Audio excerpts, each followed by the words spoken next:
This morning on The Dish, a taste of the Caribbean. Trinidad and Tobago lie just off the coast of South America, and their cuisine has seen an incredible mix of influences from indigenous peoples, from Europeans, and from Africans brought there as enslaved people. Island native Debra Sardinha has added her own influence, training and cooking all over the world before returning home to carry on a 3-generation family tradition as a chef and restaurateur.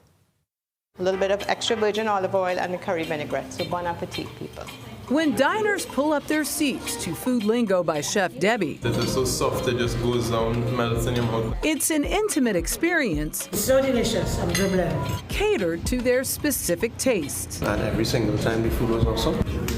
I wanted a space that people could feel very comfortable. It's all the work of Chef Debra Sardinha. Any way that we can get our Trinidad and Tobago food on the map, that's what we're about.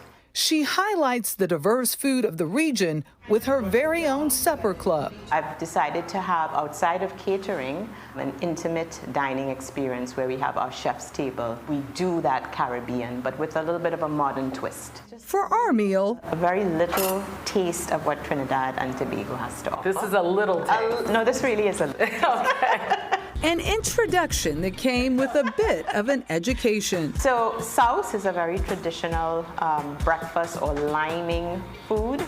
Liming. Liming. When you Describe lime. liming for us. Liming is, when you are with a group of your favorite friends, you're just in that space, in that moment, great beverage, great food, and you're just enjoying whatever is happening around you. So a little bit more than just hanging, a little bit less than partying. Could be, it depends, because sometimes that lime can get, it could build. It could start off very, very, very cool, and it could build. Like her menu, Chef Sardinha's career has followed a similar trajectory. A crisscross cultural tour of worldwide cuisine. This is paired with dal puri roti, which is a flat bread that's stuffed with split peas. And we have some curried shrimp with that. It's hard to talk food in Trinidad without the backstory of the dishes themselves. And what is this? This is blood pudding or blood sausage. Okay. And this is another breakfast item. It's with a little bit of our French influence, or the boudin, as they would call it. And then a little bit of Asian. So we have our char siu ribs, and we call it Singapore noodles, which has a light curry in it. And then we have a tabbouleh salad with a little bit of garlic lemon chicken skewers. Okay. So just- I'll have a little taste of this. Go right ahead. She created this space after restaurant restrictions were lifted during the pandemic. I know what it was like in the States, but this is an island nation of less than 1.5 million. For your industry, how bad was It was the COVID bad. blow? I think, we saw it worldwide, and we fall under hospitality, got hit really, really hard. And so, in reality, you had to make some tough decisions. One of them, to close down her restaurant, 54 Saddle. And it was just getting into that rhythm, but, I think part of the process of life is understanding that if it's one thing that will always happen to us is change, and how you deal with the change will determine where you go. Like, who would think that being a pandemic, I would be sitting here speaking to you? Who would think, right? So there we go. This is really her second act in life.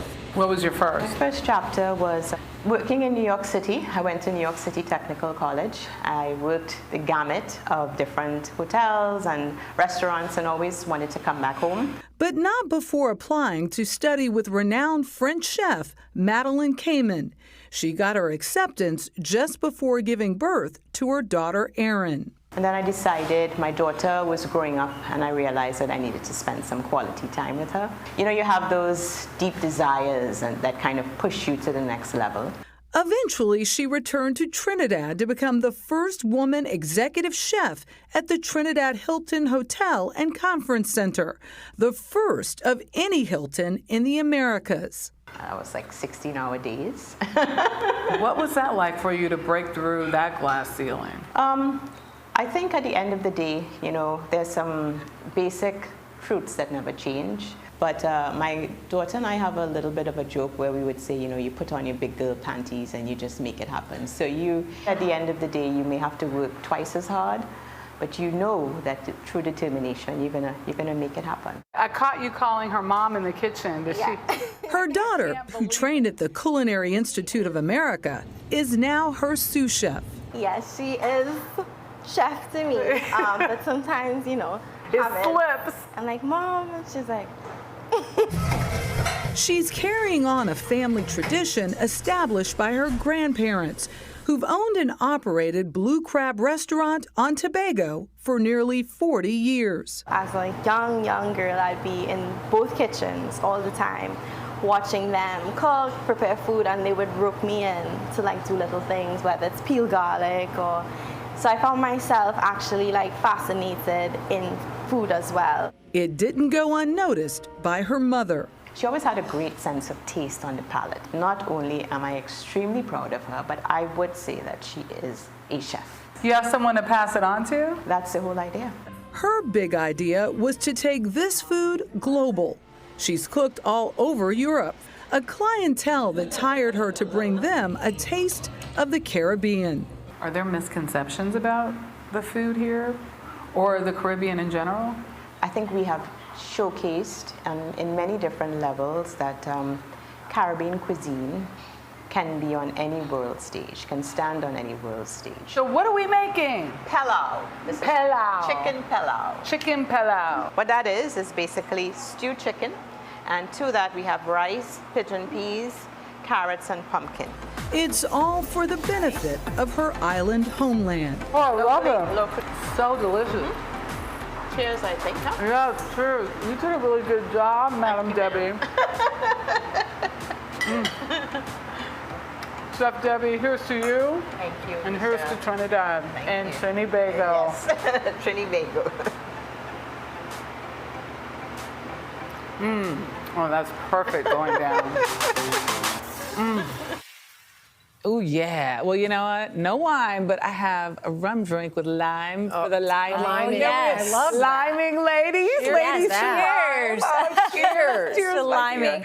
And in case I didn't make the point, Chef Debbie was the first woman executive chef for a Hilton property anywhere in North America, Central America, or South America. So she was huge. More on that in a moment. Still to come here, an auction that is extraordinary. You won't want to miss it, but you better